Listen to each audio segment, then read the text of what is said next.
All right, settings. There's actually a lot to cover in this because there's so many different things that you can do to tweak your blog to personalize it to your individual needs. We'll go this one section at a time, and we'll basically cover the gist of what's going on, as well as a couple of little hidden gems here and there that most people may overlook or might not necessarily know about. We'll start with general settings. This is basically the information about your blog and how certain items are displayed. If you ever wanted to edit your subheadline or your tagline, you're going to find that right here in general settings, and that's where you're going to be able to edit it. Your WordPress address URL and your blog address URL, 99% of the time, this is going to be exactly the same, but every now and again you have a special circumstance where it's not. If you're unsure, just leave it the way it is. The email address, this is where all the notifications are going to get sent. This isn't your user email address. This is where your notifications are. So after a while, let's say that you start to get a lot of comments and you start to get a lot of users registering all the time, you may want to switch that to a general catch-all email address that gets processed and funneled away somewhere.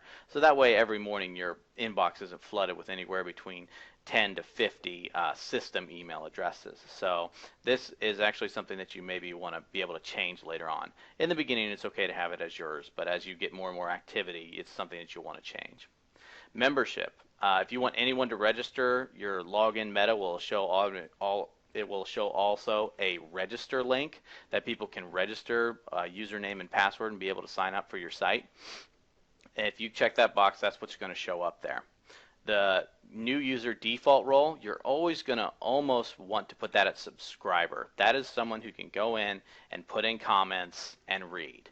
Anything above that, you run the risk of, messing up any of your blog posts. So you usually always want to keep that at subscriber. 99% of the time, it's where you're always going to keep it. Your time zone, that's what's going to be displayed whenever you're adding a post.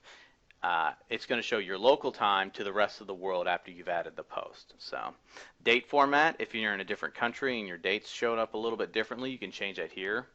Same thing with time. And also the week starts on. This applies to the calendar in your sidebar. So if you want your week to start on Sunday instead of Monday or whenever, or maybe if you have an internal blog for employees and the pay period starts on Thursday, sometimes you maybe want to adjust your calendar accordingly. So, and that is all for the general settings.